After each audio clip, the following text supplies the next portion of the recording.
time bomb. Always seem to get the time wrong.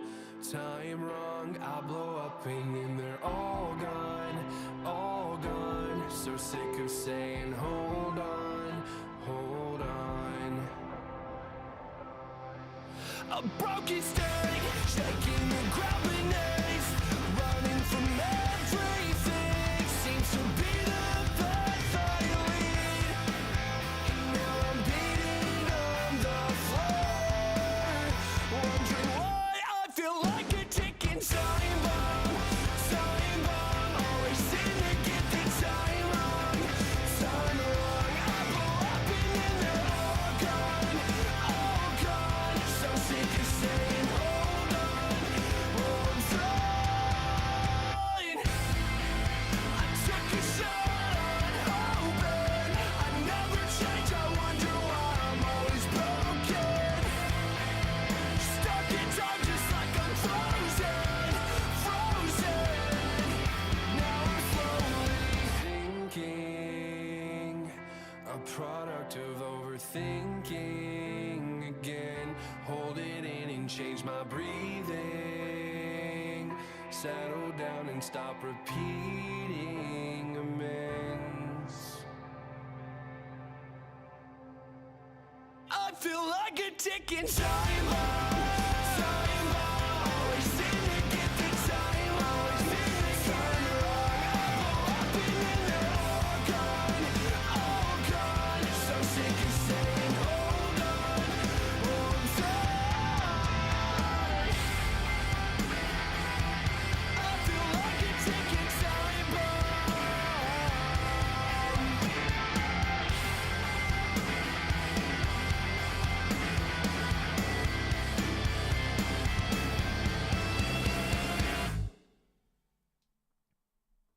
Do not adjust your television set, your screens, yes? I'm back. Hello, guys. That was an upsetting 24 hours or so, wasn't it? Yes, it was. Hello. In today's show, what we are going to do is we're going to touch on like the Grealish news. Anything else we might want to discuss? I missed like a day of like what happened. I believe that there was a pretty good training session, etc. So you guys can tell me about that. Yeah, Brad's been kicked off the channel, I'm afraid. Yeah, we'll be having none of that anymore. Oh, wow, yeah. It's all my moderators are now not mods anymore. That's interesting. All right, well, yeah, we're going to learn as we go. So it looks like it's wiped out all my mods, which is interesting. It hasn't wiped out my members, which is nice. Very odd. If you have been blocked on Twitter, let me know and I will unblock you because, as I say, the hacker did a lot of naughty things, blocking a lot of people. I think I've unblocked most people who were blocked, but if you haven't been, let me know. Let me know where your account name is and I will do that. If you want to join the FPL League, the code is here. Yeah, I know some people were asking for an FPL code. FPL League, sorry. We always have a league every season. If you join this one time, it'll always renew every single time. The code is 4HDAXA. And if you just want an easy to click link, bosh. There you go. Yeah, Rodrygo didn't actually hack me. I just thought it'd be a fun little title. I'm going to sort of do like a preamble, and then because again, lots of people have been asking what happened. So we'll do that. And then we'll talk about City. So if you only want to talk about City, if you're watching on the replay, just like skip by like a few minutes or something. If you want the full story, then here we go. So yeah, first of all, massive thank you to like the football Twitter community. I know like a lot of the time football Twitter is a massive cesspit of shit and wank. But it was very, very beautiful to see like my network of, you know, you guys, wonderful followers and supporters, and also like fellow friends and creators as well, all coming together. Didn't matter the club, you know, we had lots of like City fans, Spurs fans, Newcastle fans, Arsenal fans, Chelsea fans, etc., who all came together and assisted me. Like LB's original tweet, for example, it's got over 700 likes, 150,000 views, everyone tagging YouTube, and they got back to me so quickly because of that. and within less than 24 hours from getting hacked to getting the channel back, so that was the gap, less than 24 hours. And I think within an hour to 90 minutes, YouTube locked down the YouTube. They locked down the Gmail as well, because it was my YouTube and my Gmail and my Twitter that all got hacked. So YouTube were able to lock those two down. I think that was because of the speed of everyone tagging them, saying this is a problem. So yeah, massive shout out to basically everyone that helped, of course. LB, who did the tweet, because I asked him if he would. MCFC Lads, who's this has happened to before, and he did massive guidance for me, so shout out to him. As I say, everyone who did that. Lee Gunner, who said that if it doesn't get sorted, he would speak to his people at YouTube, his contacts, so thank you so much, Lee. Yeah, Terry, KJ, Rory, Big Steve, Toon Tactics, who I believe was like the first one to reply. Big up to Ultimate, by the way, who told me that was the first one as well. So yes, essentially everyone who helped. Sorry if I didn't name you. Staffy, Little Tom, etc., etc., etc. Thank you to everyone for doing that. It was a very beautiful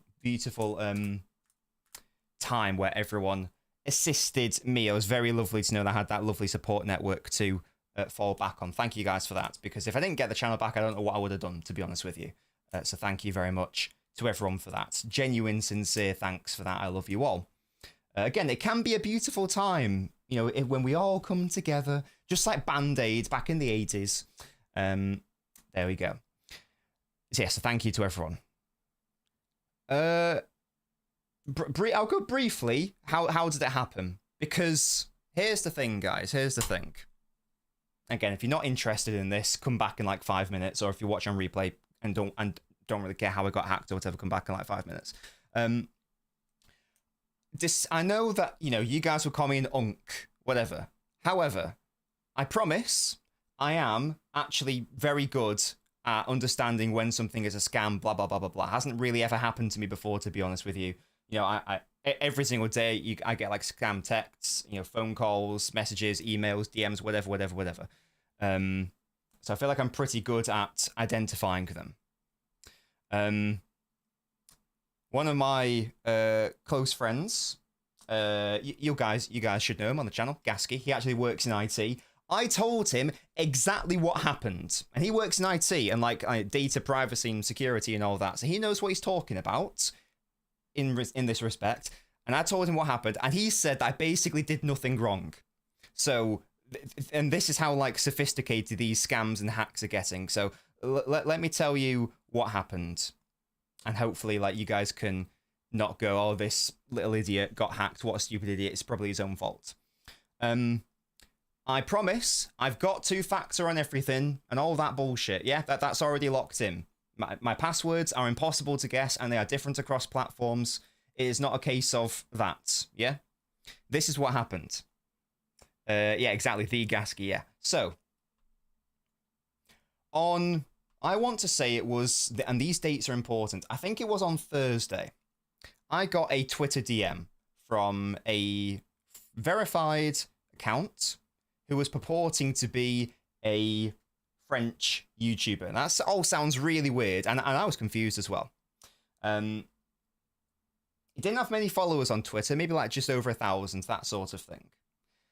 I clicked on his Twitter link, his Twitter bio, whatever, and in his bio, it had a YouTube channel, and it said in the thing, you know, over 1 million subscribers. I was like, well, that's okay. Why is this 1 million subscriber channel contacting me? What's going on? Didn't click his Twitter bio link, like searched up his YouTube channel, and it's there. And it is a 100% legitimate channel. And either on that day, I think it was on that day, he uploaded a video. Lots of views, proper thumbnails, legitimate channel. Even the official YouTube account, like, commented on his most recent video. So this YouTube channel is 100% legitimate. That is the first thing to say. In the links section, it had a Twitter account. And the handle was the exact same as the one that messaged me. The exact same.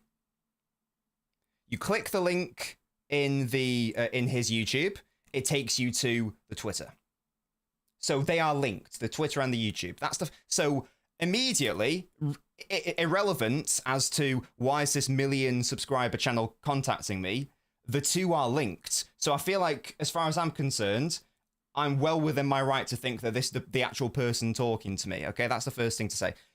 And as I say, this was on Thursday, and he uploaded the video. So it's an interesting question, Musty. Did he get hacked? We'll get into that later, but it's important to note that I think he messaged me and then uploaded that video. So if he was, so that's why I feel like he couldn't have been hacked at that time, unless something happened, which I'll get into, because he uploaded the video, because he messaged me and then uploaded the video. I believe that was the sequence of events. He messaged me on Thursday, and I didn't see it until Friday, I want to say. On Friday, I messaged him back. I was like, hi. It was basically like saying, like, we might do like a podcast or something about content creator, whatever. Do you want to be a guest? I was like, okay, sounds interesting, whatever. I was a bit confused, but I was like, okay, maybe. I messaged him on Friday. And then he got back to me, I think, on like Saturday, whatever. And I just like forgot about it. I want to say until, so he messaged on Friday, and I forgot about it until like Sunday. And he wasn't like pressing me for a reply or anything, so it didn't come across as very scammy. I think on Sunday I was like, oh yeah, sounds good, blah, blah, blah, blah, blah. And then he gets back to me on Monday. So it's a pretty natural conversational pattern that's happening here. And as I say, there's no real rushing here at all. And if that channel had been hacked on like the Thursday, then why it wasn't, considering how big he is, etc., on YouTube, why wasn't a massive shitstorm being caused if he got hacked on Thursday and now it's Monday? If I got mine sorted in 24 hours, what's the situation over there? So I probably need to leave a comment on his YouTube saying, FYI, your Twitter links back to a scammer. I'll get into my theories later. So that happened. Then he said, okay, I'm going to create a group. I'm going to create a group with this other YouTuber. He's got a Spanish-speaking person. The idea is that, you know, it'll be us two as the host, and we'll get like a guest every now and then. So, okay, fine. So I... No, it's very different, Musty. It was very different. The group was then created, and it was me, and it was Frenchman, and I'll show the... I'll put the accounts in later, and you guys can see, and you can click back to the Twitter, and just so you guys know, in case you want to block that account, that Twitter account is the one that hacked me. So I'm going to outline the actual account that hacked me as well, so that everyone can be safe. So it was me, the French person, and now this Spanish person in this group chat. Again, I did the exact same thing. I went on this Spanish person's Twitter. Again, 6,000, 7,000 followers, something like that.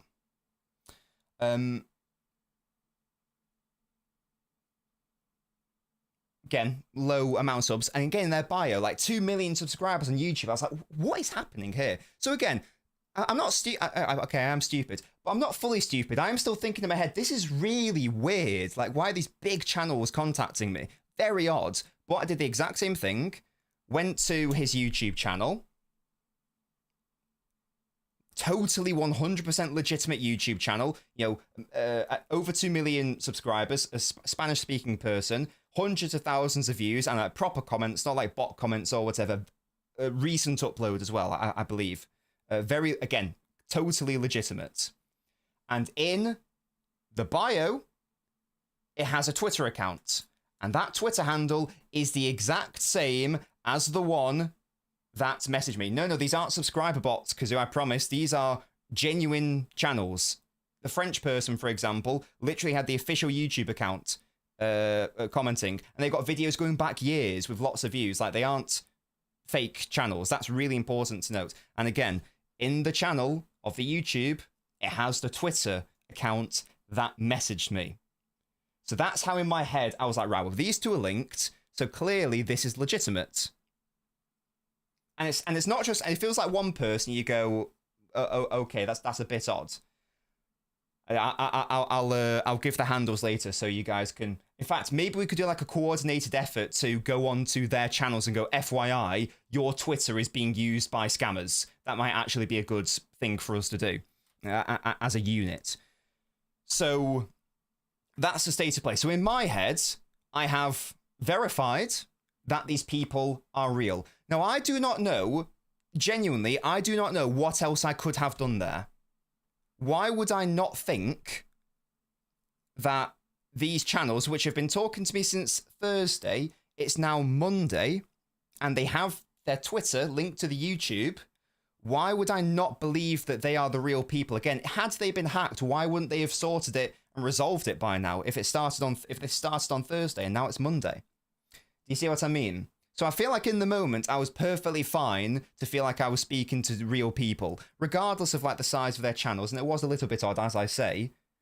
But I felt like I'd done my due diligence. I felt like I'd done my due diligence there. Does that make sense? This is where the hack happens. So they send me a link. I can't even remember what it was. But it was to some... They were like, okay, we're going to like send over a contract or whatever, blah, blah, blah, blah, blah, that sort of thing. I did not just click this link. I put the link into a URL malware checker. Because I've got like Norton. Yeah? Wait, what's happened? Has something happened? Wait, racist? Wait, what's going on? Jack, I'm just... One sec, guys. Let me just make Jack a mod, because I haven't seen it, but it sounds like something mental's happened, so let me just make Jack a remod again. There we go. Right, Jack, there you go. Sorted out, mate. I put the link in a malware checker, because I've got Norton. I got Norton, yeah? So I put that in there. No suspicious activity. Nothing going on with this URL. You're fine. Yeah? So I'm like, well, if that says it's fine, and I'm clearly speaking to the real people, because I verified it because their YouTube account links back to the Twitter, so I click the link. And obviously at that point, that was my error, and that's where they've got me. Once again, I feel like I didn't really do anything wrong there. I don't actually know what else I could have done aside from just I don't really know how I can use this as a life lesson outside of just never work with anyone ever again. I don't know. I guess just like never click any links no matter what. But again, I feel like I did my due diligence there. And again, my IT friend confirms the same. So, and I guess at that point, the thing is on my computer. Even at that point, because again, there's still something in my head, and I'm like, why are these people contacting me?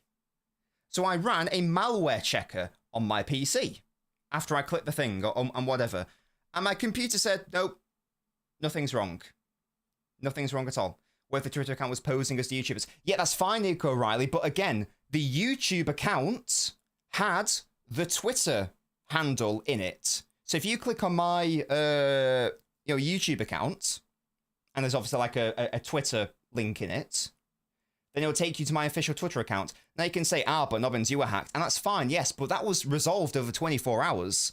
These are far bigger creators, and that happened on Thursday. So I feel like it would have happened by now. So that happened. As I say, I ran the scan on my computer. My computer said, I don't know what the term is, whatever it is. I did the thing on my computer, and it said, everything's a quick scan, everything's fine, blah, blah, blah, blah, blah. But I guess that didn't matter. And then I'm waiting for a few minutes. And that's when you get the dreaded 6 to 8 emails all at once on your Gmail saying, security thing, you changed your security key. You did this, you did that, da-da-da-da. And at that point, I'm like, oh, for fuck's sake, it's actually happened, isn't it? It's actually happening. I immediately went to change my Gmail passwords to something entirely different. And annoyingly, frustratingly, it even said your password was successfully changed. However, MCFC lads has said that basically that's irrelevant because you're now fighting a bot and you can't beat the bot. So even though I changed it successfully, like 2 to 3 minutes later, whatever, I get locked out of my Gmail. I'm thinking, oh my God, is that just because I changed my password? I tried my password. Your password was changed like less than 2 seconds ago, something like that, less than a minute ago, whatever. I'm like, fuck. That was at around 8, I want to say around 8 p.m. on Monday that happened. So immediately I'm like, right, I realized I've lost connection to my Gmail, therefore my YouTube, and also my Twitter account as well. I'm like, oh, fuck's sake. So I immediately, text MCFC lads and go, yo, I'm pretty sure I've been hacked. Help. What do I do? And then, he talked me through the steps. We got LB to sound the alarm. And as I said at the start, everyone helped out therein. They locked down the YouTube and Gmail within like an hour to 2 hours. They still did a fucking crypto stream on the channel. So apologies if you had to see that shite. I don't understand what gain there is for them doing that. They must get money from it somehow. I don't know. Apologies to everyone who received a DM from me saying, which is a far less sophisticated DM than the one I received. I want to say as well, the one that my hacker sent in fucking broken English or whatever. So apologies to anyone who received that. But as I said, within 24 hours, we got back the YouTube, we got back the Gmail, and also X were very good with their support as well, in fairness. So I was amazed at how good X were, to be fair. So genuine shout out to them for that. And I don't want to give them credit, but fair play, because it was like, as soon as I got my email account back, within 2 minutes of emailing them, they're like, yeah, it's all good. Here you go, you got your account back. It was very, very impressive. So fair play to all those moving parts for that. Now, let me show you the bloody accounts. So these are, as I say, the YouTubers. It can't. They are real. Does that make sense? So let me just get a screen grab of their YouTube account. I'm gonna see if the Twitter is still in their bio actually, or if it's changed or not. I've obviously blocked the accounts because, I have. That was the thing as well. They blocked loads of people. They blocked loads of you guys. They blocked LB. They blocked Terry. They blocked. I think they blocked Rory. They blocked Staffy. I think. Yeah, they blocked Staffy. They blocked my second account. The one that you'll have seen, trying to get YouTube's attention, the Nobbot, Nabinio, whatever it's called, Nobbins. The cheeky cunts blocked my second account. Christ. Anyway, let me get the account for you. So, c'est parti. Oh my goodness. No, that is the. There you go. That's the main account. Oh my. Does the Twitter still connect to the hacker? Yes, it does. The bastard still follows me as well. Cheeky cunt. Right. So, at some point, what I would like us all to do as a concerted effort is to basically comment on this person's latest video and go, bro, you've been hacked. So, let me get the account for you. If I take a screen grab here. Here we go. And it should hopefully come up on the screen. There we go. So this was the person who first contacted me. And I'll repeat, if you click that Twitter link, if you click his Twitter link, so Lonnie, or Lonindo, I think that his Twitter is called. I say so it's twitter.com/Lonindo. That's the Twitter account that was communicating with me. That's the account. So he needs to be informed that his Twitter account is being used by a hacker. Now, this is my theory. My theory is this. Because he's a real person. As I say, I'm not saying this person's the hacker. He's a real person. I think what's maybe happened, I don't know if he's been, or this says two scenarios. He has had his YouTube hacked. The only thing they've changed, however, is the Twitter bio, and they've kept it under the rugs, whatever, and just to do these sub schemes, and all they've done is gone in there and changed his Twitter bio, or he used to have a Twitter account, since deleted it, hasn't updated his YouTube bio, and now someone's claimed that handle. Now, I don't know if that works on X. I don't know if you can claim a handle after it's been out of use for a number of years. But there we go. I don't know, Musty. This is why I was confused. But again, why would I not think this is the real person talking to me?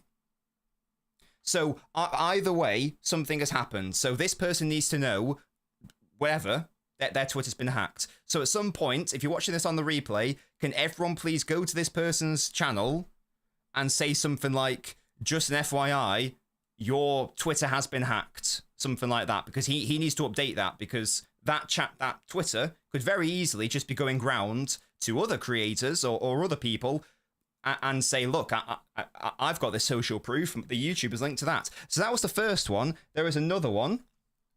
And this is the Spanish one. And again, I don't blame these YouTubers at all, because it's pretty obvious that they aren't the scammers. However, someone is using their accounts to scam. Someone is using their accounts to scam, clearly. Yeah. See, this Spanish channel is like massive as well. Jesus, yeah. So they did a members only, and they're active, a members only video 12 hours ago. So they are active. So their YouTube hasn't been hacked. If I click the link, the Twitter, and it goes back to the account that hacked me. So they don't know. They mustn't know. Again, this channel is active. The YouTube hasn't been hacked. Like, they've uploaded a proper video. And let me show you this one. So again, we need to work together, guys. So again, if you go to this person's YouTube channel, click that Twitter link in his YouTube bio, in the official YouTube bio, click the Twitter link he's advertising. It would take you to the one that was messaging me and sent me the dodgy link. So yeah, the Twitter may have been hacked, but these guys aren't aware of it or whatever. So someone's hacking their thing. So at some point we all need to like go on there and let them know that their Twitter has been hacked. Or if they're working with these YouTubers and they are getting paid to place the links in their YouTube links. Well, I'm going to give them the benefit of the doubt. I'm not going to assume that these massive creators are doing hacking scams. Yeah, exactly. So again, these are massive. That's what I mean. These are massive creators with hacked Twitter handles. And if you don't believe me, go to their YouTube, click the Twitter link, and it will be the one that messaged me. It'll be the one that sent me that hack thing. So I think if you got like more than 10,000 subs, then it sends a notification. So I'm gonna I'm gonna put like a message on their most recent one, and be like FYI. But I'm obviously a small boy, so if we can mass do it so that they know, then that would be ideal. That would be ideal. He's Mexican. Oh, okay, fairs. Yeah. So, yeah, that is the state of play. That is the state of play. That's what I'm saying, Dash. They could go and do it to literally anyone else, because there's a lot of social proof here. And if I'm going to their YouTube and I click their Twitter, why would I not think that the Twitter is legit if it's in this channel's bio, YouTube bio, with like millions of subscribers? Why would I not think that was the case? So at some point we need to do that. I am talking about hackers, yes, because this is important. Two big YouTubers in a hacking scandal will produce some generational content. That's what I'm hoping the outcome is. So yeah, there we go. That is the story. It's all sorted now. I've changed.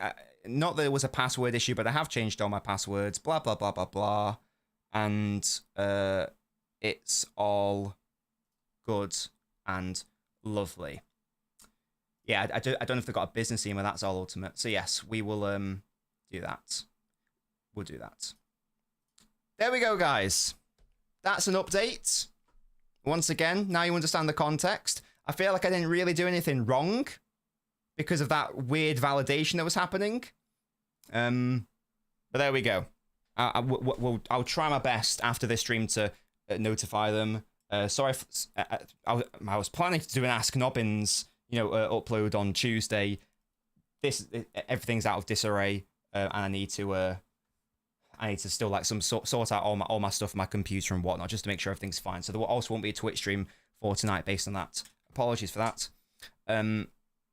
In lighter news, just as a sort of I'll go back on at the end of the stream. At the end of the stream, the next Twitch will be tomorrow after I've sorted everything out on my computer, make sure everything's fine. At the end of the stream, let me know if you've been blocked, and I will go through and unblock you. In lighter news, just as a sort of backup measure, I have created a second account, a second YouTube account. I've no idea if I will ever be posting on here. In an ideal world, I would.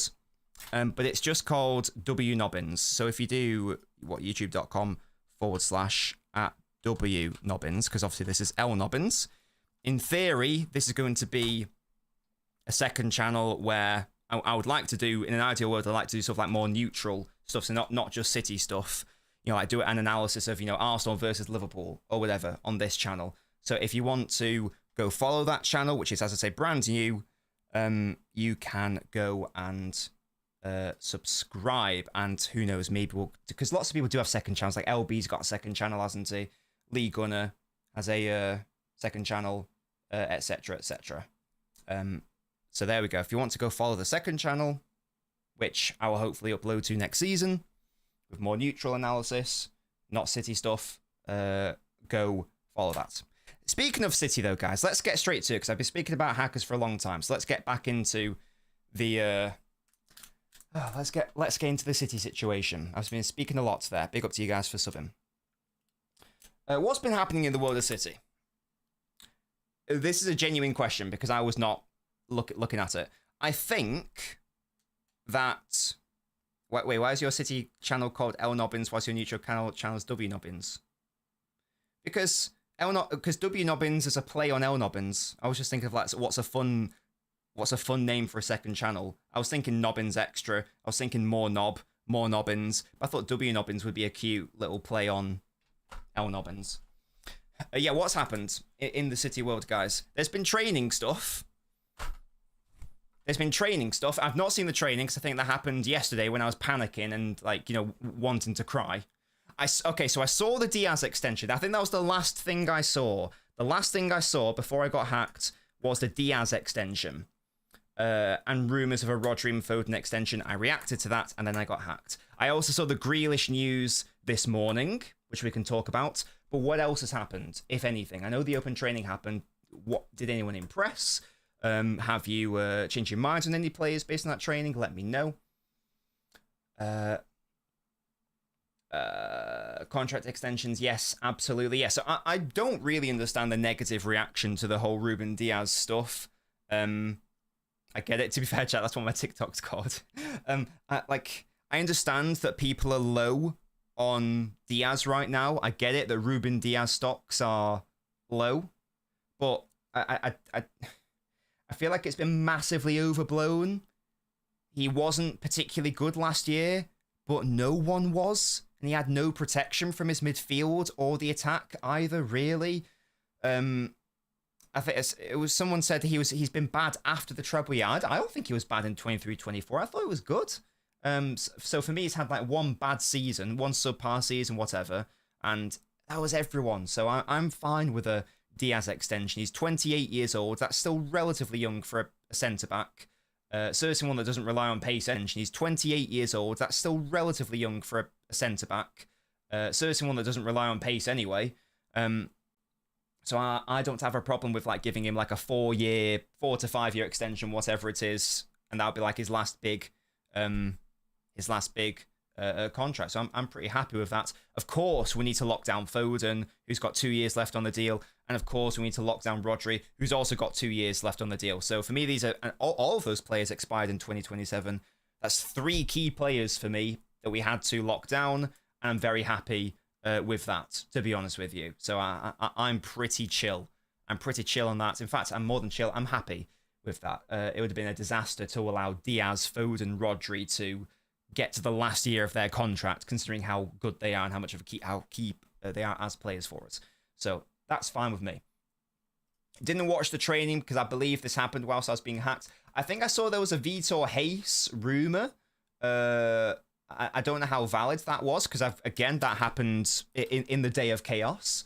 So what's the situation with Vitor Hayes, guys? No, you're mine, Abinius. What's the situation with Vitor Hayes, guys? is he definitely going, or is it just a? Oh, here we go. Hayes on loan to Girona. Yeah. Now, how cap is this? Is this fake news, or is this like legit? Someone big's tweeted about it. What's the Vitor Hayes situation? Because that's good. I think we need him to go out on loan, definitely. So if that's been confirmed, that's really good. He is going to Girona. Wonderful. That's really good for him. Very happy with that. Lovely, lovely. Okay, that's wonderful. Because I know there were rumours last week. He's in Spain now. Perfect. It seems imminent, if not done. That is wonderful. That is wonderful. Good for him. Again, I think it was Bailey who tweeted that. I don't know the possession stats, so big up to Bailey for giving that. He said that only Real Madrid and Barca had more possession than them last season in the league. So here's Bailey now. So there you go. So that seems ideal, tailor-made. He can then hopefully transition nicely into City. Again, I think we're touching it last week. Stones leaves. His contract expires next season. Vitor Hayes obviously returns from loan next season. Seems to be a really nice, assuming we let Stones go, seems to be a really nice natural transition of Stones out, Vitor Hayes in. That seems to be nice. And I tell you what, guys, everyone asking for the Vitor Hayes video, I was right to not release it. I was right to not have done it yet. I will be waiting until next season now. I'll give him that season at Girona, get more of a sample size, and then we'll see. The only reason I did an Echeverry video was because of how everyone was talking about him. I feel like I'm going to have to talk about this. I didn't want to do a video. I wanted to wait a season for him to inevitably go out on loan, but I felt like I had to do it. So yeah, Vitor Hayes will be next season. Don't worry, guys. It will come. It will come. But if he's not going to be here this summer, next season, there's no point of doing an analysis video. Might as well wait until next year. Same with Juma Bar as well, depending what happens there. Diaz, an elite defender, can't be put in situations where he's the last one trying to go stride for stride. Yes, we do have to play to his strengths, of course. And to be fair, that's the case with basically every single player, realistically. He's going to Girona. Wonderful, guys. Thank you for that. City have a contract renewal offer ready for Rodri. That would make him the second highest paid player in the squad, just behind Haaland. Beautiful. I will be doing a Trafford video. Yes, once again, that's been a bit delayed because of everything that's happened. But yes, I am doing one. Don't you guys worry. Cool. That's good. That's a really good sign of faith and trust as well, because there is a world where Rodri comes back and is, washed, injury prone, blah, blah, blah, blah, blah. So it's really good to see as an act of faith that the club have offered that, if that's true. So that's really nice. Obviously, we all hope that he comes back to his best or close to it. Yeah, Hayes gone to Girona. Thank you, guys. Be done tomorrow. That is wonderful. Very happy for him. I just couldn't see him. It didn't make much sense for him to be in the squad. So I'm very happy for that. Still need a few more outgoings to happen, but that's good. What do you think will happen with Echeverry? For me, he's got to go out on loan. He's got to, for his own sake, for the homegrown sake as well. It's got to be a thing. Chucky cooked someone in training. Edison, Stones, and Bernardo's contracts expire next year. I think you're right, Nico. Yes, definitely Stones. It must be Bernardo as well. I'm just going to double check the Bernardo, just because I thought that Grealish's contract expires next season, but it doesn't. So I don't want to get caught out here. Definitely Edison and Stones, though. And yeah, you are correct. Bernardo as well. So it may well be that the three of them just naturally leave the club. Sorry. Junior Bar video sin again. We'll see. If he actually makes that move up to City next season, or if he's sold or whatever. Yes, we'll be doing a Trafford video 100%. Simpson Pusic on loan to Celtic. I think I saw that as well. I don't know if he has a future at City, to be honest with you.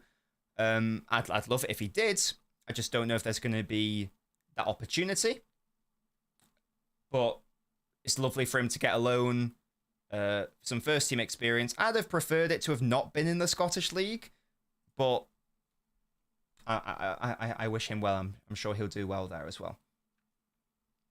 There's a clause that allows us to call him back any time. Who hates? That's interesting. That is interesting. Everybody getting an extension except my boy Bob. When does Bob's contract expire? Oscar Bob. When does his contract expire? Oh, his contract doesn't expire until 2029. I wouldn't worry about it. He's fine. I thought it was like 2026 or 7 the way you were talking about. He's fine. He's fine. He signed an extension last Feb. 26th of Feb 2024. Sorry, the Feb before last. There you go. It's not until 2029. That's chill. That's chill. Bob's fine. Don't worry about that. Don't worry about that.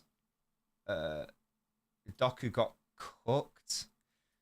Yeah, I know he cooked Shirky. I wouldn't worry about training, guys. I understand that it's fun to like look at training sessions, and I get it. Like, people want their fix of football. We haven't seen City play since the Al Hilal game, which is in football terms a very long time ago.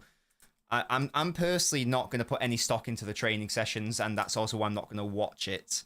I don't really know how valuable it is. If you like it, obviously go for it, but don't. I'd advise against, relying too much on it. You know what I mean? And if someone's like amazing, or if someone's terrible in training, I wouldn't pay it too much attention, to be honest with you. But of course, it's a bit of fun. It's a bit of fun. Of course, it is. It's a bit of fun. Yeah, get the likes up, guys. Come on. It's Nobbins is back. It was 24 hours in the wilderness. It was the longest 24 hours ever in the history of your lives. Yeah, never mind me. Your lives. Yeah. How would you have coped without me?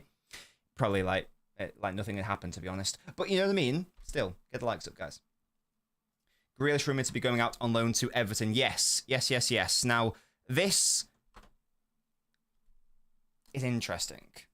Everton have opened talks with City for Grealish. This is really interesting.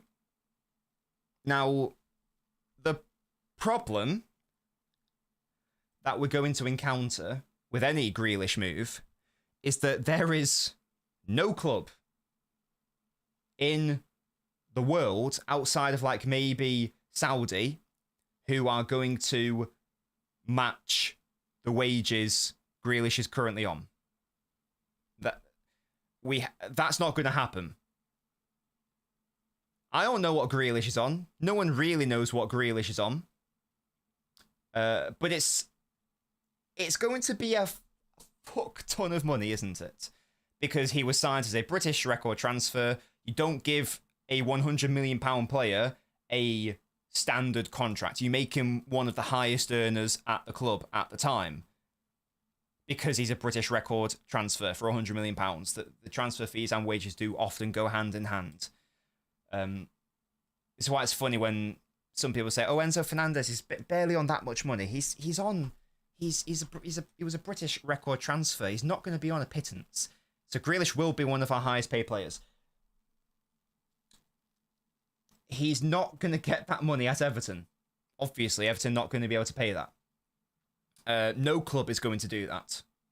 As I say, outside of ones where money's basically meaningless, like in Saudi Arabia or whatever. So whatever and that I think lends itself to, we're not going to be able to sell him. I'd be very surprised if we were able to sell him, outright.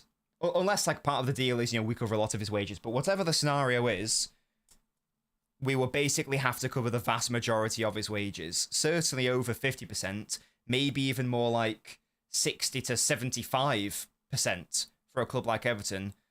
I don't know who their top earner is, but Everton, as I understand it, are in a very precarious position, re financials. There was talk about them if they got relegated last year, they might like go out of existence because like the new stadium and whatnot.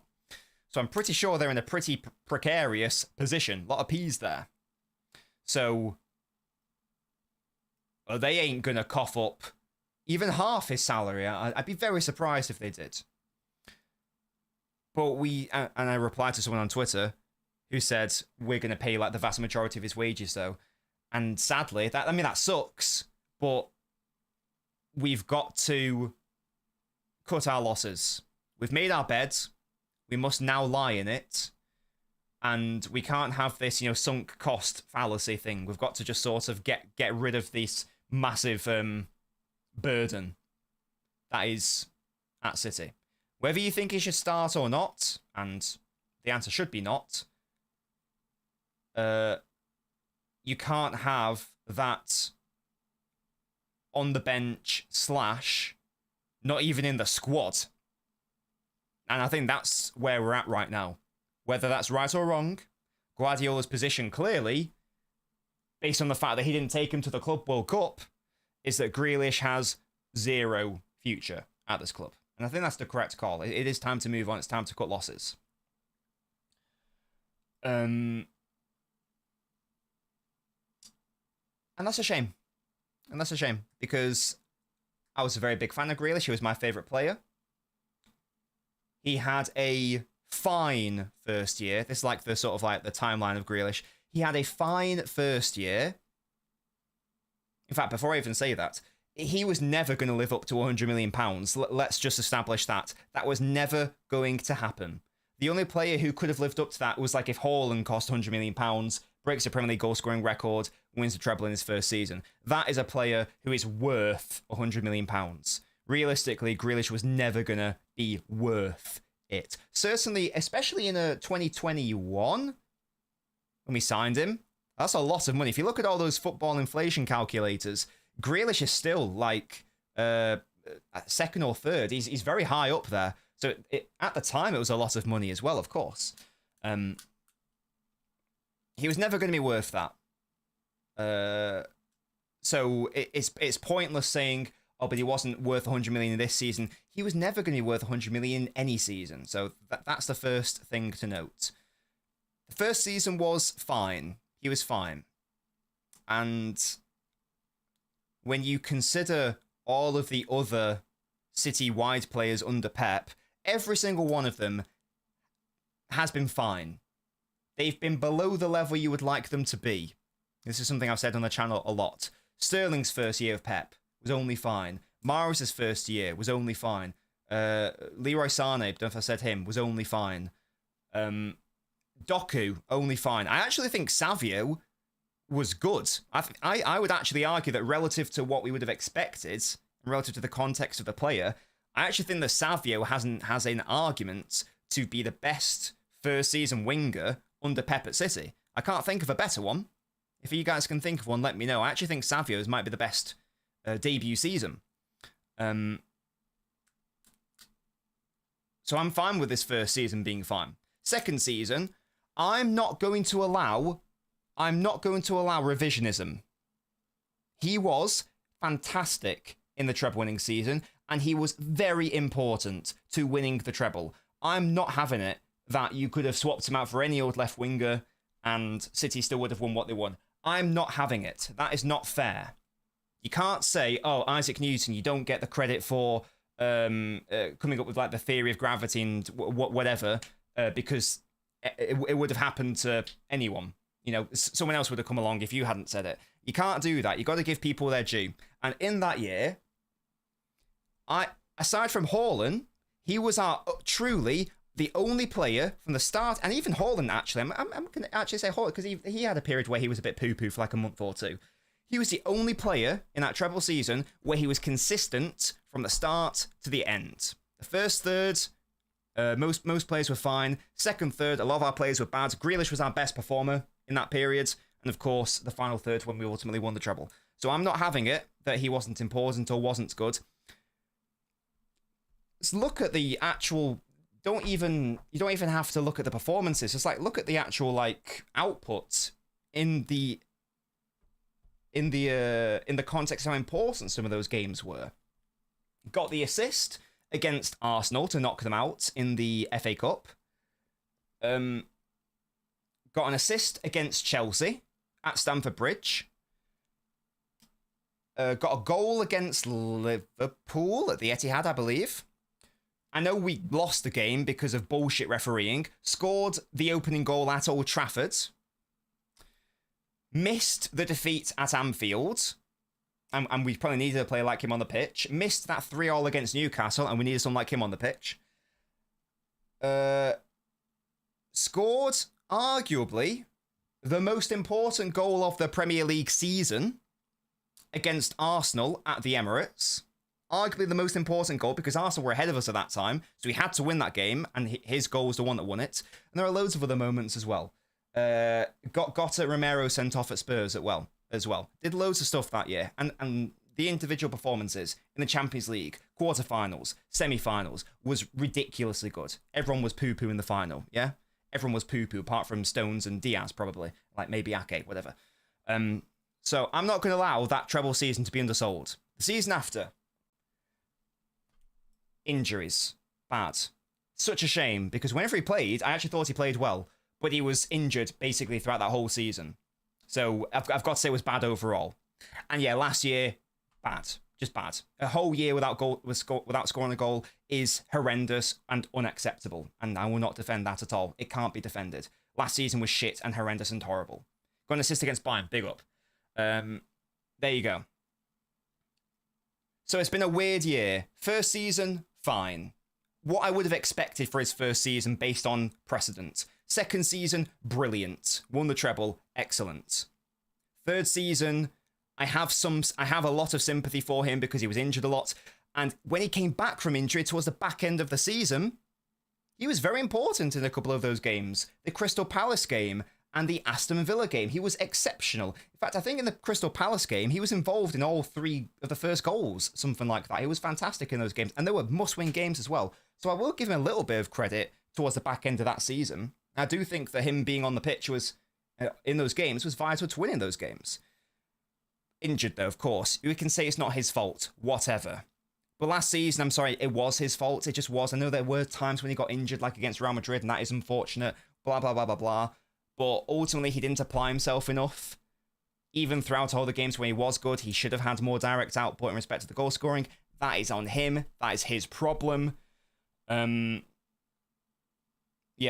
it's a shame. Really weird career for City. As I say, fine, brilliant, area of grey due to injuries, and then shit. Very odd, very odd, very odd. And again, that's his fault. In respect of like last season, we know the rumours about, or not even rumours, we know the reality of the off-pitch stuff. I'm not going to say this, but because I don't know, I haven't had it confirmed, but I have been told by someone who knows many things, and in the world of journalism and the players, he's told me something about his character as a person, and that has upset me a bit. I'm not going to go into it because it's not my place, and it might not even be true. But suffice to say, I have some knowledge, and I'm now a lot less on him as a person, if that is true. And I'm inclined to believe it is, based on the number of sources and the person who told me it. So that's a shame as well. Once again, that's speculation, whatever. It's time to go, essentially. I feel like I've chunned a lot there on Grealish. But he's got to go. I refuse to accept that he is a flop because he was literally brilliant in the treble-winning year. I refuse to accept that. Was he worth 100 million? Like, no. But no, as we've just established, no player was going to be. Of course, he was disappointing across the course of his City career. Of course, that's the case. Not a flop, though. I'm not having that. Not having that. Disappointing, though. Yeah, totally agree. Totally agree. Those are my thoughts on Grealish. And yeah, Musty. That was a big reason why I liked him. I've since learnt something. As I say, I don't know if it's true or not, but I'm not going to go into it because, as I say, it's not my place. It might not even be true. It might be cap. It might be bollocks. So yeah, Grealish has got to go. He's got to go, and that's a shame. Yeah, got an assist against Bayern. Yeah, it was so good in those games against Bayern and Real Madrid, I thought. Definitely. Yeah, we all know that situation, and whether he felt like it was impacting his performances or not, it seems like Pep clearly had an issue with it. Clearly. He didn't even include him in the fucking squad for the Club World Cup. Like, that's how you know it's bad. Exactly. It's just the best time to move on. Exactly, it is. And if we can loan him out this season and basically, from as I said, we've got to cut our losses. If we can, like, even make it so that, like, 75% of his wages, like, we cover, and that's at least 25% away from the club. And then the year after, he'll still have a year left on his contract next year. I wonder if at that point, do City just like go for another loan and, like, as I say, cut their losses, or at that stage with like 1 year left on the contract, can they justify a really low transfer fee and then maybe can somehow the wages be sorted? I don't know. I don't know. Crazy how Wirtz chose Liverpool over City. Not necessarily, Ollie. Not necessarily. You know, players choose Liverpool over City. They choose United over Newcastle. They chose City over Liverpool, City over Arsenal, and vice versa. It just happens. It depends on the player's preference, doesn't it? Would keeping a player like Grealish be awful if he's just a squad player? See, I wouldn't mind if he was here as a squad player, but the problem is you can't have a player on his wages just as a squad player and chilling on the bench or not even in the squad. And again, it seems that Pep just like wants rid of him as well. It like maybe he thinks there's a negative influence in the dressing room because he doesn't approve of what's happening off pitch as well. I'm not sure. Now this is interesting because you're not actually wrong, Kazoo. We can get profit on Grealish, and let me tell you how we can do that from a financial perspective. Let me tell you that. Now let's assume he's not being sold this summer. Let's assume he does go out on loan, and let's say City can sell him next summer. Okay, so how can City... So, Nobbins, what the fuck are you talking about? How can City make a profit? Let me tell you right now. Let me just do some adding up with my fingers, because I'm so big brain. Yeah, okay. So, no, I need a calculator, because this isn't going to be an exact number. Right. City signed Grealish for £100 million on his 6-year contract. Let's assume next season he goes out on loan to Everton. Next year, exactly, Phil Foden, exactly. Next year, City sell him. If City sell him for more than 16.6 recurring million, 16.6 million recurring, I don't know how you say that. How do you word that? Either way, round it up. 16.7 million. Yeah? Let's say that. City will make a profit. Why? Because the way that accounting profit works is you take the transfer fee, you divide it by the number of years, and the amount of years left on the contract represents the book value on the finances, essentially on the accounts. So if it was this year, his book value is 33.3 million. So City would have to sell him for like 34 million or 33.5 million to make an official profit on Grealish as far as the accounts are concerned. So, as I say, if City next season can get 20 million for him somehow next year with 1 year left on the contract, if that can somehow happen, then City would technically make a profit. Technically. I'm not trying to justify it or say that that makes it a good deal and the City have got return on investment, whatever, but it's just an interesting thing to point out. Didn't he also make City a lot off shirt sales? The problem with shirt sales, Ultimate, is that a big club like City, in general, makes around 7% per shirt. So if a shirt is £100, this is in general for these big clubs, if City sell a Grealish shirt for £100 at the club store, City makes £7 profit. After Puma take their fee and after all the other bullshit to go into getting the shirt to the shop. They make £7.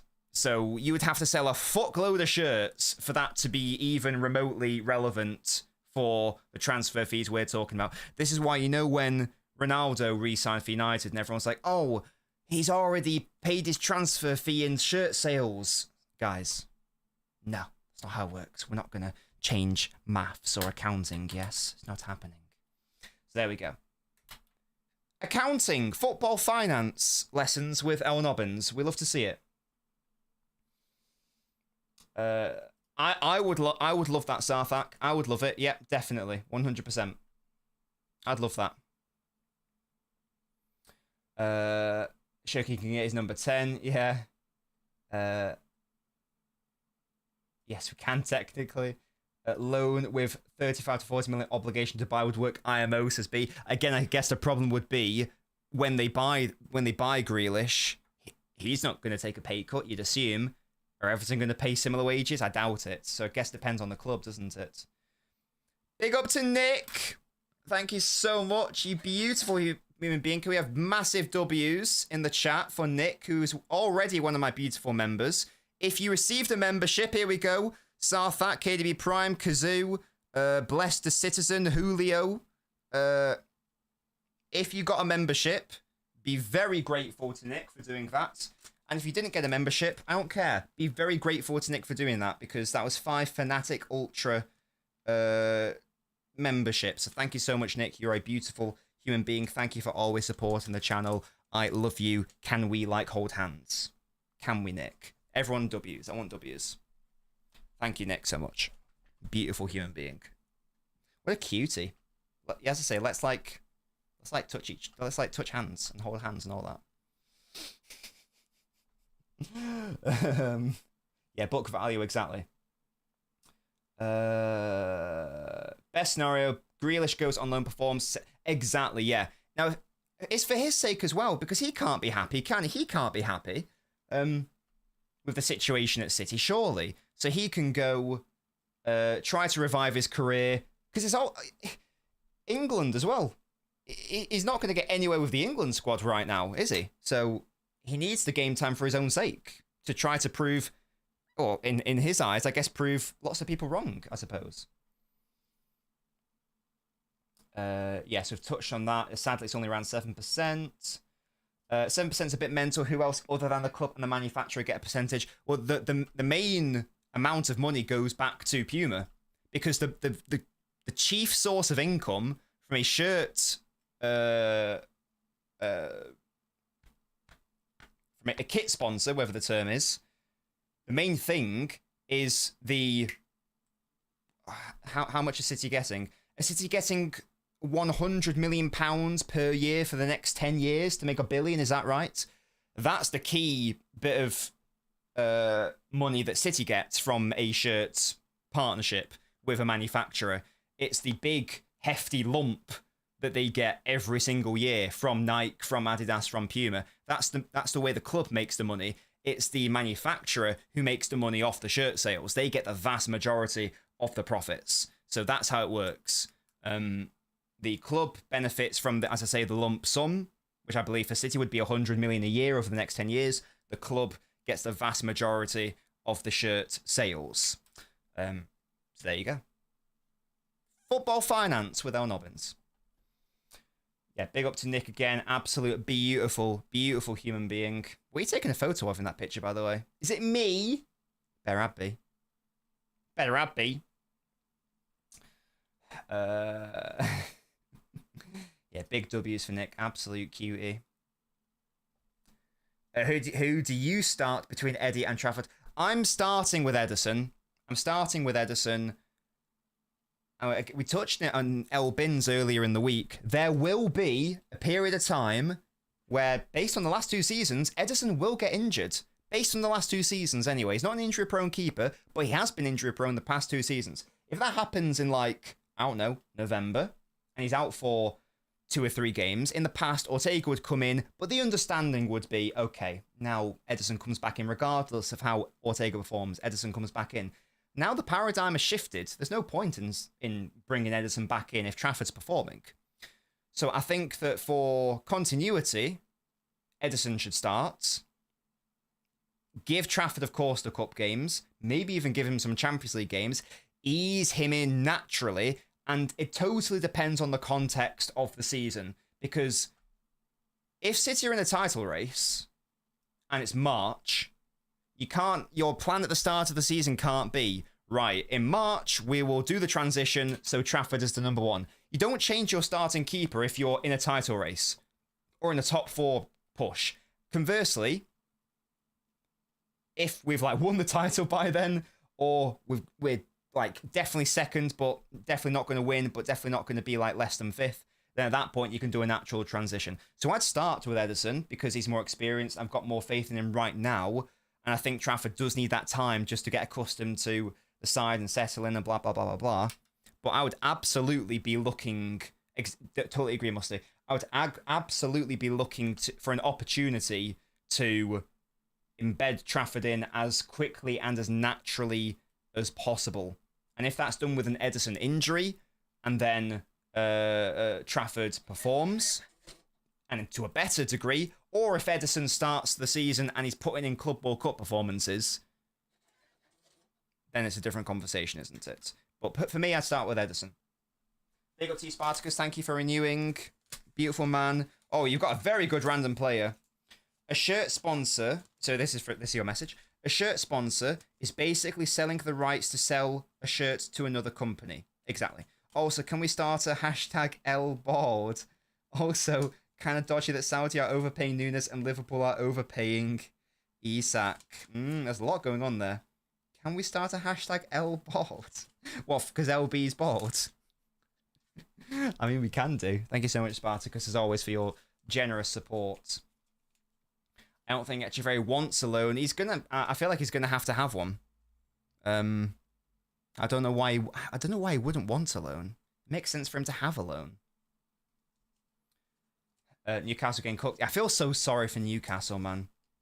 I feel so sorry. This could have been like the summer. They've got Champions League football. That's locked in. They're holding on to Tino. They're holding on to Bruno G. If they were able to hold on to Isak and bring in these other players, this could have been sort of like almost like the next step. The next step, because it's so hard. I feel like what Newcastle need to do next to go from what they are to properly break into that sort of like top 5, whatever you want to say, but really it's like top 3 going for the title. What they have to do right now is do what City did, which is when you get to that sort of position, when you are, finishing high up the table, like second, third, whatever, you've got to hold on to your Yaya Torres. You've got to hold on to your David Silvas. You've got to hold on to your Carlos Tevez's at that stage. And City were able to do that, and they added a player like Aguero to it, and then they won the title. Newcastle haven't been able to do that, and it's a different time. You could argue it was a lot easier for City back then, of course. But City were able to hold on to their best players. Newcastle haven't been able to do that. So they haven't been able to create, seemingly, an attractive project. I don't really know why. Because the fans are lovely. It's obviously backed by a lot of money. I don't know. There is something about when I did like a Newcastle takeover video years ago. I think there might be something in the fact that players have said before, they moved to a club because they like London. And London's a very nice city for footballers to live in. Manchester, likewise. Liverpool, likewise, obviously like a more major city. I'm not having a go at Newcastle here. Is that a factor as well? IDK? I don't know. It's very odd. It's very odd. They seem to have everything going for them, and yet no, they're not interested. Or players like Isak, that the jewel, he wants to leave. I don't get it. I don't know. I don't know. I've not seen all the shirts, to be honest, Kay. Ortega, this guy. Edison injury every 5 seconds. What? Zach Steffen. Oh my god. Less said about that performance, the better. The better. It has become a summer of nightmares, definitely. And again, they could have made a really strong side had they held on to their players, had they got Trafford, had they,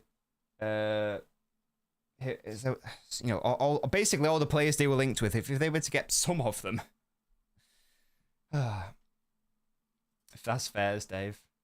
Newcastle, they aren't a rival though. So, well, yet maybe they will be a rival in the future. Who knows?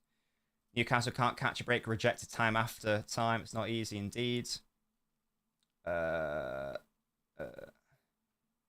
We'll have to see, Oliver. I mean, they've obviously not got Sheshko now, have they? Are they just going to cut their losses with Isak and go sack it off? We'll make do with no striker. Or are they going to stand firm and wait until they get a striker? You can't sell him without getting a striker, surely. You got to surely wait for that. You can't just get rid of him and go, oh, what do we do now? I'd rather have a player who doesn't want to be there, but I trust they are a professional about it and go, right. It's like that Football Manager promise system where a player asks to leave and it's like, well, if this bid comes in for you, we'll accept it. Or if we can bring in this replacement, we'll do it. You'd like to think that Isak, if they can't do it, he'd be a professional human being and he'd be like, I can see you tried really hard to get this striker, you tried really hard to get that striker, you weren't able to do it. Just make sure it happens next year and I'll give you this last year and then I'll go. If they can't do it anyway, you'd think. But I'd assume that they will sort it out. There's players like Watkins, there's players like Mateta. You guys are saying Nico Jackson. Yeah. There are still options there. Obviously none the level of Isak, but, you know. They don't have a director of football, which is a key factor, says Oliver. That is fairs. They need a big name train to get players in. Yeah, Howe's got no pull, no cap. Isak will leave this year or next. If Isak goes to Liverpool, we have to trigger Musiala's release clause, says Herbal. Be quite bunched in that attacking area. Newcastle like holding their stars hostage. Newcastle not as enticing a city to go as a place like London. Definitely ultra. Well, I looked at the tourist statistics and like Manchester and London are like the top two, as you would expect. Liverpool's also up there. Again, I'm not having a go at Newcastle. I've never been. I'm sure it's a lovely city, but it is obviously lower down. It just is. I don't know if that's a factor, but I wonder if it is even a slight factor. At this level, slight factors matter. Oh, God, the clouds are so dreary. I'm getting depressed, boss. I need to go to sunny Madrid. You know, like in FIFA. United are getting Sheshko, yes. I don't know what's going. I don't know what Newcastle. I don't know what United are playing at. To be honest with you, this is a mental deal, in my opinion. For the transfer fee, it's such a risk. Have you seen their midfield? Their midfield is fucking garbage. And it's like the key element of Amarim's system and style of play. And they don't fucking have one. Ugarte is dog shit. Mainu can't play without someone like Baleba next to him to do the running for him. Bruno Fernandes is a 10 who's doing his best as an 8, but he can't do shit all there. Casemiro is 97 years old. I don't know why they're putting so much money. The club, though, is going to be bust at fucking Christmas. I don't know why they're investing all this money into attack. And I get it. They need a new striker because Højlund is shit and Xerxes was last year. I get it. But you've just signed 2 attacking players in Mbuemo and Cunha. Can you not, like, look to another area? It's very good for City. It's funny because it's dumb. They shouldn't be doing that. That money, and I don't know how true this is. Apparently, Bruno Fernandes is definitely going to leave next season. Wait, what's his contract situation?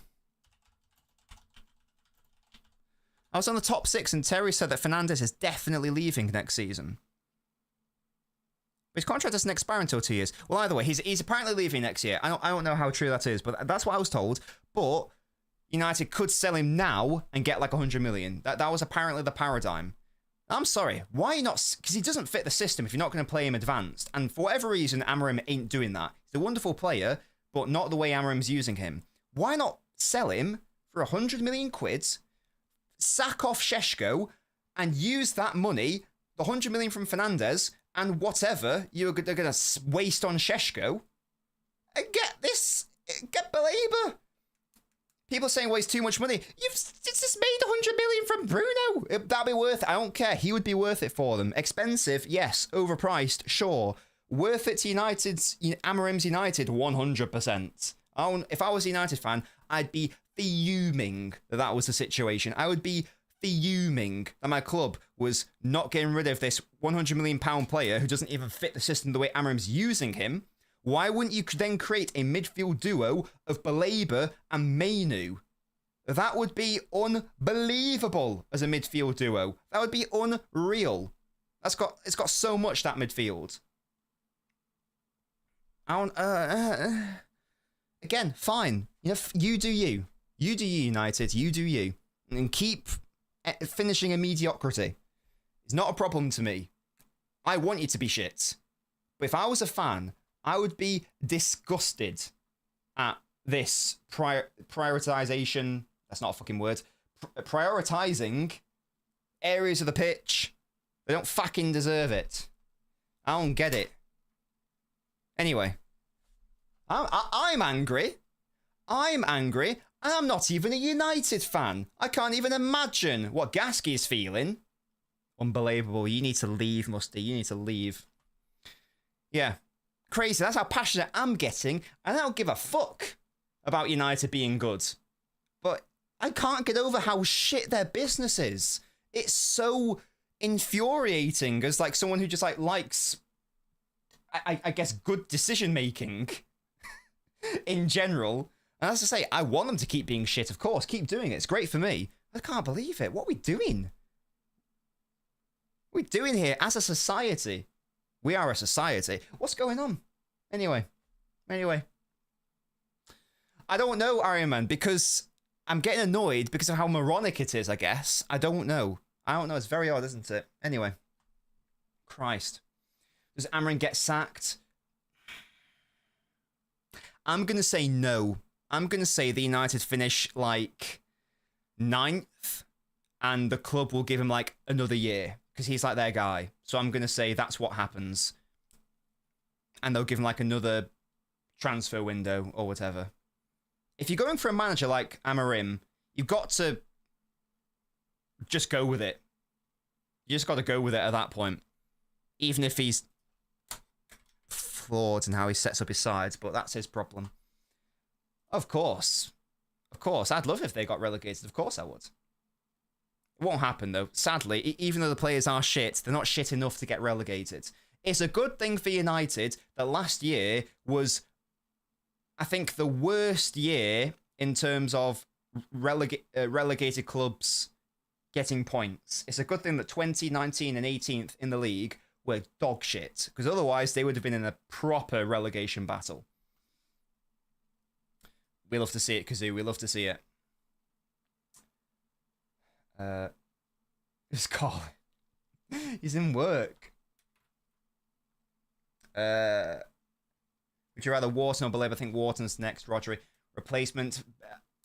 You guys know me. I'm a big Belabor fan. The time has gone though. Like, as City fans, we do need to like move. I have moved on.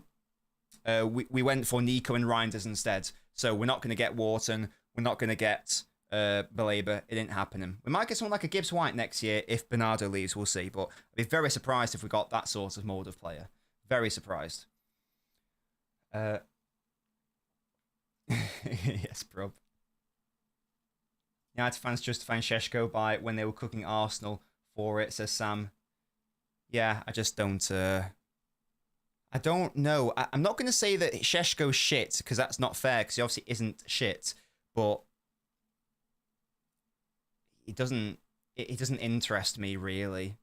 Really. Again, he's a big question mark of a footballer. Yeah. Get Big Salmon. Doesn't matter who United sign in their attack, they still have 5'9" Lissandro and the biggest bozo keeper in the world, Onana, in defence. Yeah, again, I don't know why striker is a position. Again, we were going to go bust at Christmas. Did they sign Højlund? When did they sign Højlund? Was he a Ratcliffe signing, or was he? Because I can't remember when they came in. If he was, that means they've spent like 150 or so million on two fucking project strikers, one of which they've already given up the project on.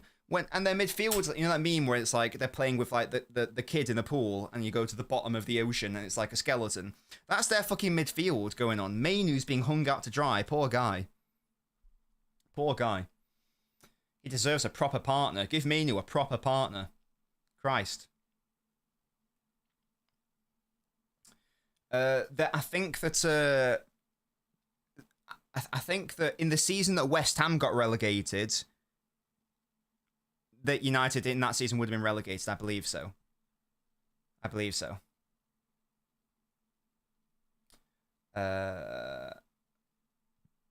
Excuse me. Would I sign Paquetá for 30 mil? No, we need to work on outgoings right now. Work on outgoings first of all. And then we'll do it. Is there anything else we want to chat about RE City? We've sort of pivoted away and talking about how shit United are, which is always a fun topic. Of course it is.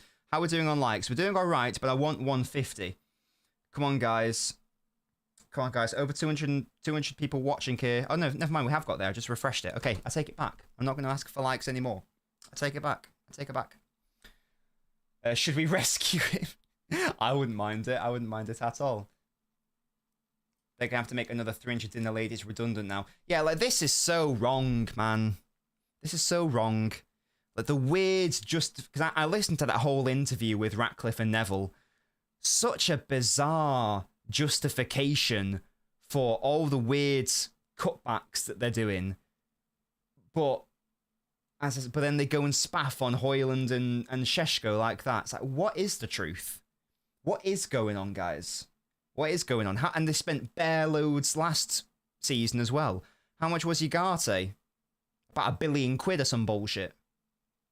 What are they doing? Okay.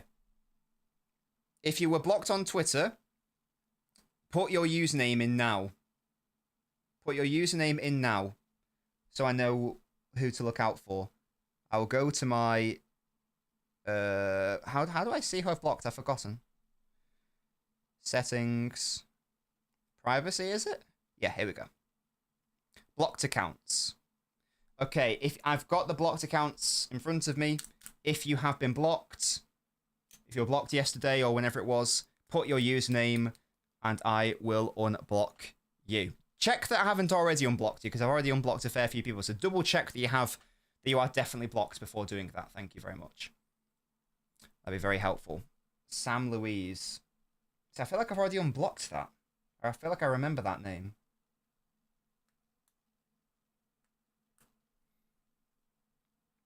I feel like I remember that name. I can't see a Sam Louise. I feel like I've already unblocked you. I can't... No, never mind. There you are. Found you. Apologies. There you go. Sam Louise. Gotcha. If anyone else needs to be unblocked, let me know. Let me know. Who's in my block list? I've blocked Nigel Farage. I've blocked Paddy Power. I've blocked Joey Barton. I've blocked City Chief, who, like a child, did a retaliation block, which is quite funny. I've blocked United Trey. I've blocked Stokey G2. I've blocked At Will City. I've blocked Janty. I've blocked someone called JPierre X7. I've blocked someone called Erling Prop. I've blocked Statmuse. I've blocked CFC Mods. There you go. I've not blocked Rodrygo now. I think that's everyone though, so if you have been blocked, let me know. Love that from you, AK4P. Ratcliffe was never good at sports ownership, just ask Nice fans or Team Ineos in cycling. Yeah, very odd. Very, very odd. Don't know what's going on there. Don't know what United are playing at. But hey, bully to us, yeah? Thank you, AK. What's more likely, City signing Livramento or City selling non-homegrown players to be able to sign a non-homegrown right back? What's more likely? Well, the first thing I'm going to say is I don't think either of those things are going to happen. I don't think either of those things are going to happen. But if one had to happen, I'd say selling non-homegrown players to get a non-homegrown right back, because I don't think that Newcastle will, despite how bad their summer is, I don't think they'll give us Livramento, to be honest. Yes, exactly. But basically, my blocked accounts are people... If you're blocked by me, it means that you were racist. It means that you're sexist. It means that you have properly shit content. So like City Chief, I'm looking at you, for example. or it means that you are one of those steak wankers. You know, that period where everyone was sponsored by fucking steak, like United Trey and George and fucking CFC Mods and all those football Twitter wankers like Janzi. Blue tick wankers, I like to call them. Yeah, so... Or like if you've just been like spamming me, like there was this one freak who made 4 different accounts to try to talk to me. I was like, well, okay, I'm just going to keep blocking you, bro. This takes like 5 seconds for me. So there we go. Shut up, Thunder Road. You do have to do a lot to make me block you. But I will not mute you. I will block you. It's because I want you to know that I've blocked you. I want you to know that I've gone in your account and thought this is slop dog shit content. And I don't want to see it in my timeline. So I want you to know that I think less of you. Yeah? So hold that, pussies. Hold that, little pussies. Yeah? Anyway. Yeah, they can hold that, honestly. Exactly, Oliver. I've turned down a lot of money for sponsors that I do not agree with. Yeah? That's why I've only done like 3 on the channel. I'll only do a sponsor that I actually truly agree with. So if you see something that I plug, I actually use it, or I believe in it, or I think it's a good idea or good product or whatever. Yeah? Yeah, but again, yeah, Jeremy, he's one of those cretins that just does it for the money, and I assume.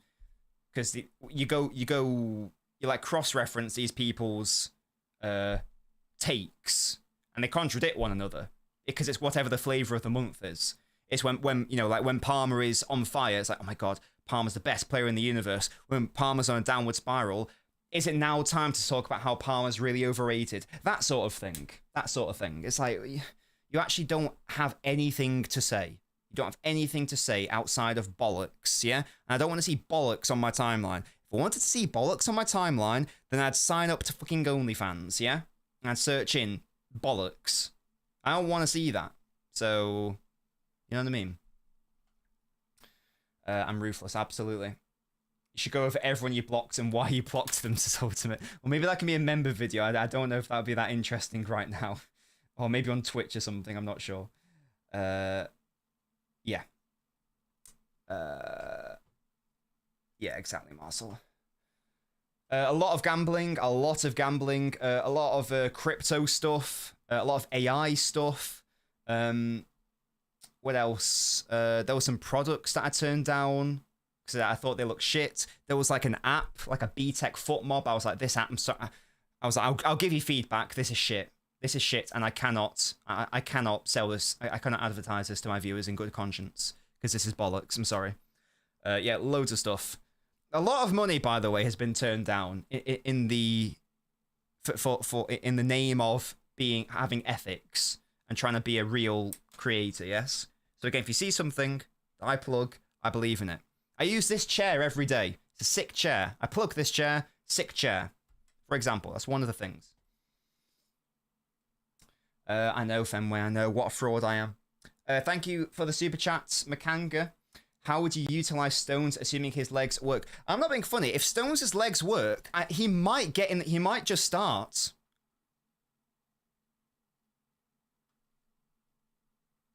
I think Stones might be City's best defender when he's available, and that's the key asterisk, isn't it? I think that if you've got a fully fit Stones, I think a fully fit Stones is probably better than a fully fit Diaz. Is that a hot take?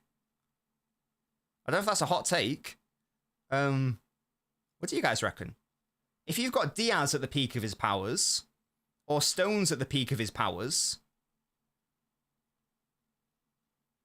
what do you reckon? I think Stones is better. Once again, that's a massive asterisk. This is like adding the Prime to Prime Urzel. That Prime is doing a lot of the heavy lifting there. It's doing a lot of the heavy lifting there. But if we allow it, OLB said the same thing. Oh, there you go. It's not a crazy thing to say then. Excellent.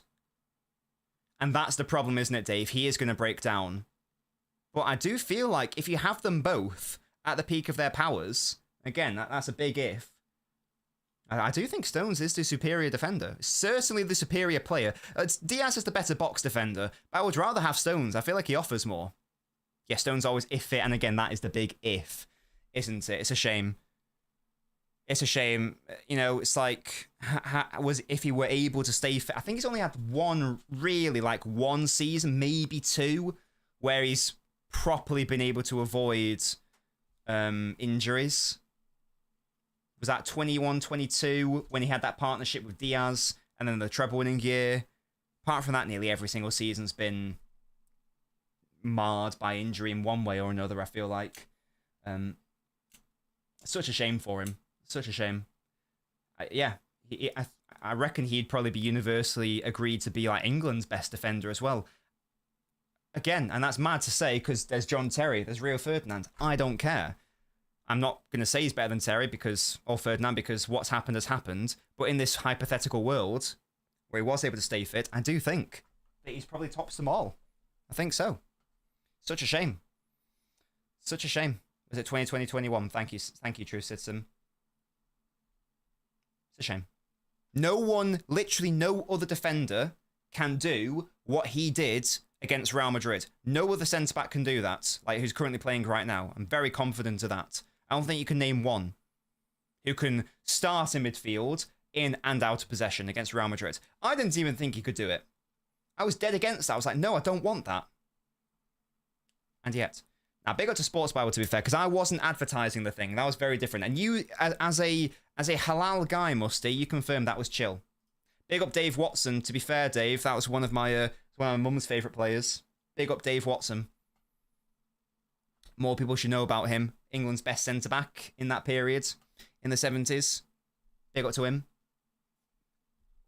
I think he's got dementia now, or because of all the balls hitting his head, which is very upsetting. Big up Dave Watson. Don't worry about the thumbnail. It's Rodrygo hacking, yeah? It's obviously AI. I couldn't do it myself, but I just like quickly, this will be a fun thumbnail. Can you do Rodrygo hacking me? Yeah, Stone's always a fit, exactly. Let's think. This guy. Exactly, Musty, yeah.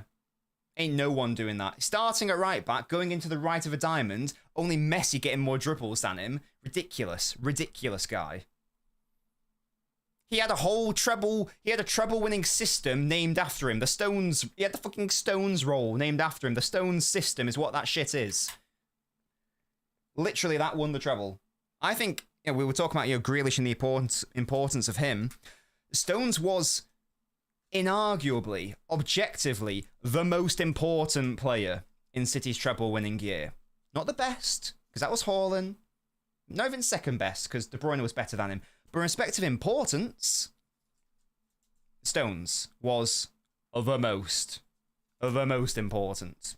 Literally would not have happened without him. It would have been impossible to have happened without him. So big up to him. He will never be forgotten. I swear you'll never see anything like this. Exactly, Jeremy. It's not bad at all. Yeah, we got hacked, Razad. We're fine now. Yeah, B, I think so. In general. Probably not next year, because I think too much has happened, but, exactly, Musty. Yeah, it's tricky, isn't it? What would your expectations be in terms of GA from our wingers, including Bob? Am I including players like Marmoush and Shirky here, or am I just looking at Savio, Doku, and Bob? And for the Premier League, I need them to get at least 15 goals between them, at least. Minimum. Oh my computer has crashed. Hello? There we go, we're back. Minimum. So 5 goals on average. And that's on the lower side as well, as I say. Well, technically, that's the minimum. That's why I keep saying it. I'd like more. I'd like it to be more like a collective 20, or something like that, in the Premier League. Because we got hacked, that's why. Yeah, that was mad.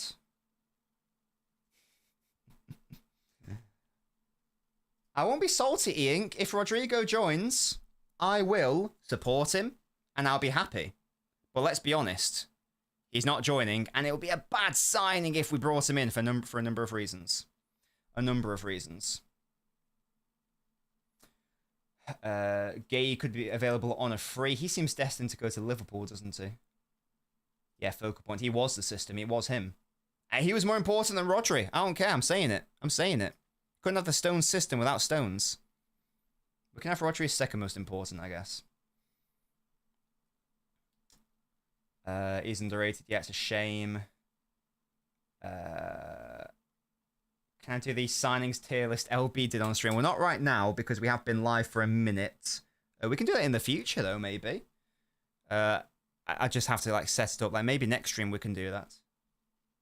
Was it just like ranking Guardiola sign? We have done that. We did that years ago. To be fair, obviously there's been new signings. Then we could do it again for sure. Savio to get 20 G8. Is that in all comps? That would not surprise me. I mean, how many did he get this year in all comps? I feel like it was close to 20. Or are you just talking about the league? Because I thought he got over 20 or close to it. Yeah, 14. For his first year, for his first season, 14 GA in all comps is not bad at all. It's not to be sniffed at. That is not to be sniffed at all. Of course, he needs to score more goals. Still got 3. That is including the Club World Cup. Still accounts. Beautiful. We love to see that. We love to see that. We really do. I'll keep backing Savio. I don't think you can name a better debut season from a Guardiola winger. At City. You get me.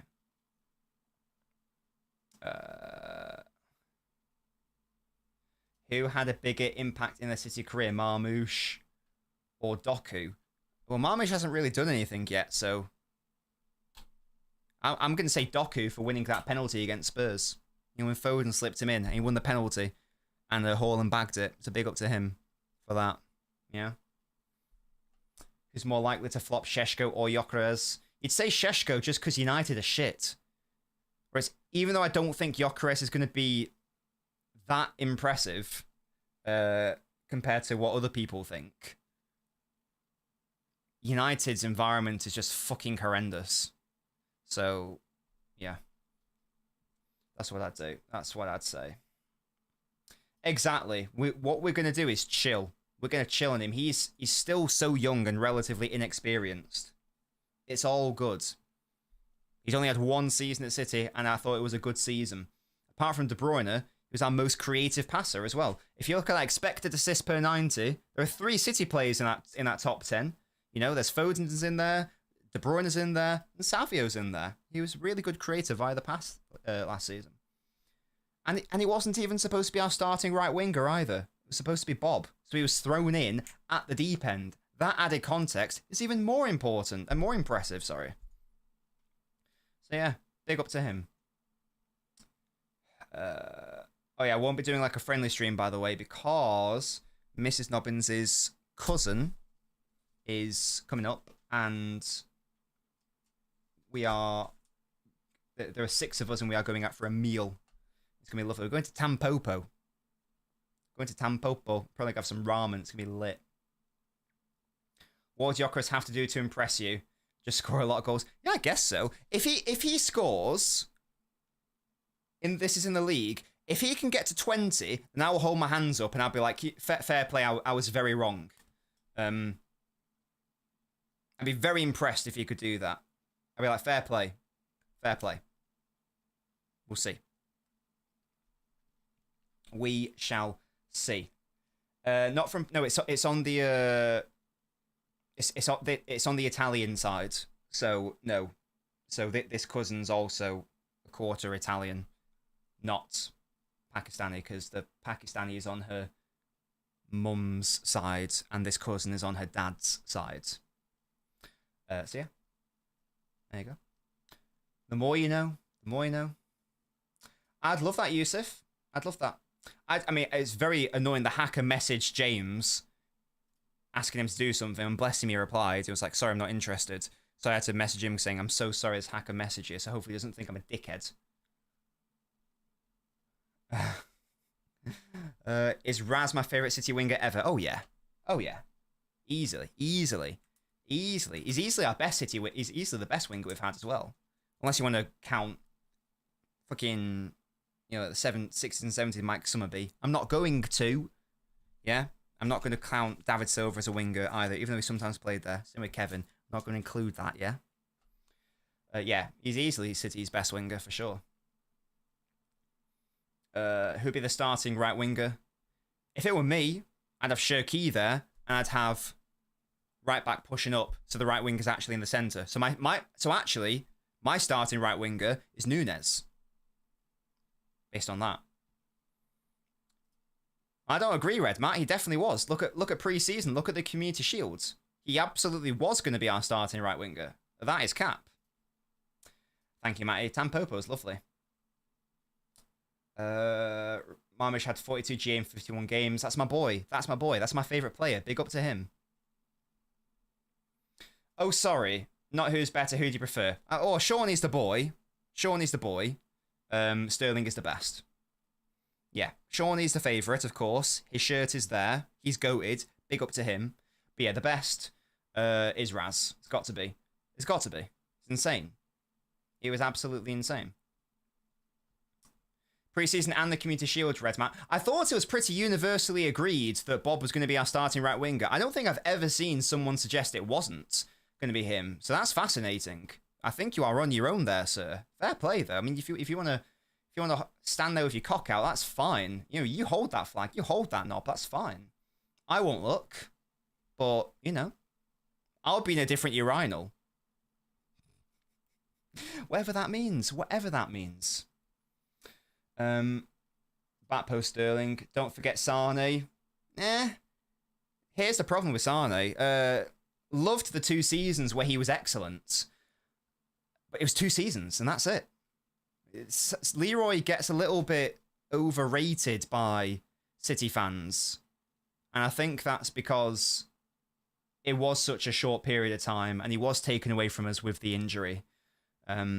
He's not really in the same bracket as Raheem, I'm afraid, based on that. Because it was only 2 years where he was excellent. I'm afraid. I'm afraid. Do I think it's better than Mane? What, in respect to like his Premier League career? Probably, yeah. Probably. Probably. Oh yeah, Fairs. You're still going, bro. Again, if you piss in that Bob urinal, Matt. Again, you're the only one saying that, sir. The only one saying that. Where does Mahrez rank? What, in respect to like the quality? Second. Behind Raz. Probably. Yeah, it's. I don't think it's close between Raheem and Mahrez, to be honest with you. Based on their City careers, anyway. If you want to add their time at Leicester together, sorry, Mahrez's time at Leicester, then it's a little bit different. But you know, brilliant. Thank you, Navin. Yeah, ultimately, these people are crazy, man. These people are crazy. How long have we been live for? I think we've been live for a minute. To be fair, a lot of that was outlining the whole what's it situation. Yeah, okay, Red Matt, you're not understanding, and you've lost replying privileges because I'm bored of you. Wing sus in it. Yeah. Tell it LB thinks it's the second coming of Janela. Yeah, let's have the lambs and the rams whilst we're at it as well. Yeah, that's how you know you're talking to someone. Hey, there's nothing wrong with liking Mahrez, but yeah, but Sterling was better if we're talking about their City careers, because and we can do it. Maybe this is how we can like wrap it up, wrap this up. So don't forget to wrap it up, guys. If I just like have a look at their season side by side, and to do that, I'm going to bring up their data because that helps my brain. So, when did Mahrez join? 18-19, wasn't it? So, Sterling's first 2 seasons were not like bad, but they weren't like great, obviously. they were sort of like, whatever. I would say that Sterling's first couple seasons were very similar to Mahrez's first season at City, and indeed under Pep. The Pellegrini one's a bit of an outlier, obviously, because it was really weird season that year anyway. But I think that I think that Sterling's first season under Guardiola can be comparable to Mahrez's first season under Guardiola. So we can say that they're sort of like they've cancelled each other out, if we will. Yeah. So Sterling's 16-17 is equal to Mahrez's. No. Yeah, is equal to Mahrez's 18-19. It's so I can get the years, Musty, because it helps my brain. Sterling's is 17-18, and 18-19 is a level which is nowhere near Mahrez.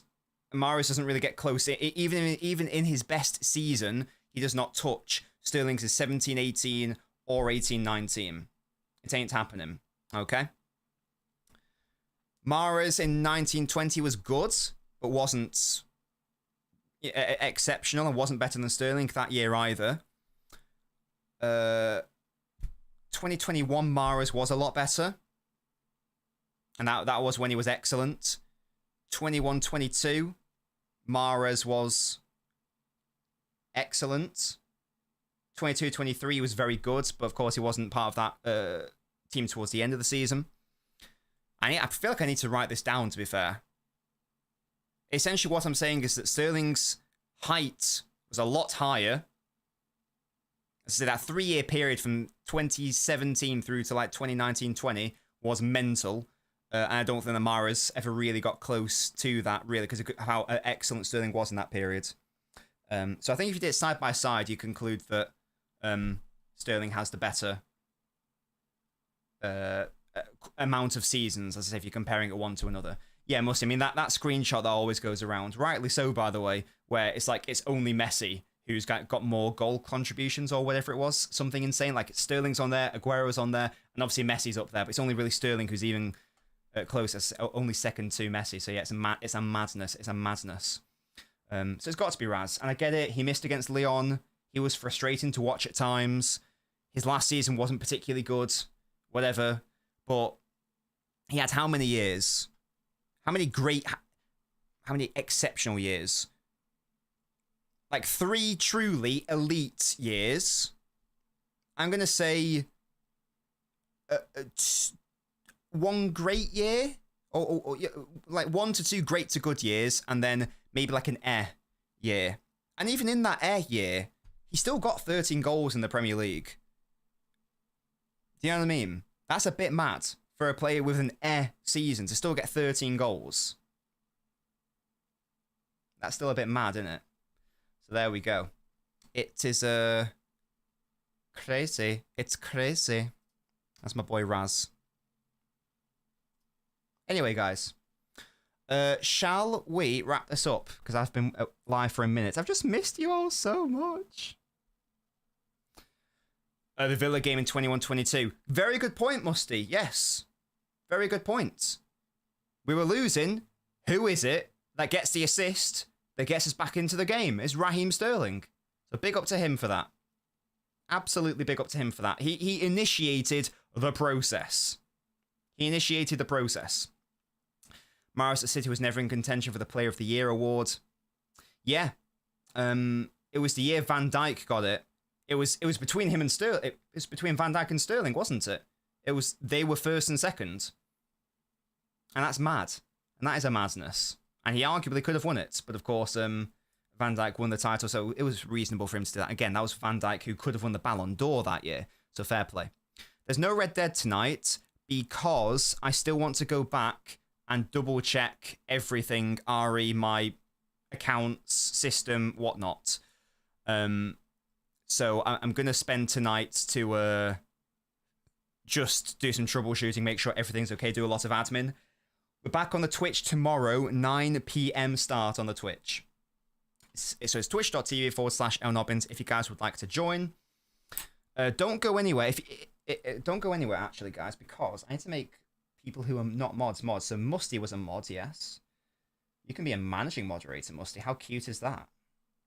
Yeah, unreal, Jeremy. I love that. And that Southampton goal. Oh, we killed it. Top corner.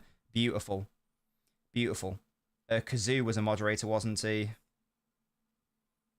So there we go. Yeah, and I feel like I have done I've done my malware check, I've done my Norton, but I feel like I need to change literally everything. Thankfully, it's my Gmail, my business account, which isn't my personal account, so my bank wasn't affected or whatever. And even though I've checked everything, I'm going to just do a double check, do a clean sweep, change everything, make sure everything is okay, and then we will see what we see, won't we? We'll see what we see. Yeah. Beautiful. No, you can't delete my channel. If you can, please don't. Oh. There we go. Trafford video has been delayed. That should be out, I guess, next week, hopefully. And only if I can see their thing, yeah. You're lucky your videos didn't get taken down. Yes. Oh, that's what I'm going to do. Yeah. Sorry. Before you go, guys, one last thing. I've got one last favor. Please go to the channels of these people and leave a comment or two saying that your Twitter has been hacked. Sort it out. Yeah? I don't know how it works, but if you can somehow leave comments to try to get their attention, I don't know. If we can somehow do that, that would be lovely. I'm going to try to do it. If you see my comment, maybe like upvote it so it gets more traction. I don't know. Hopefully they'll get a hopefully they'll get a big up to Oliver for following the Twitch. Hopefully they'll like get a notification because I do have over 10k subscribers and normally that means you get a notification.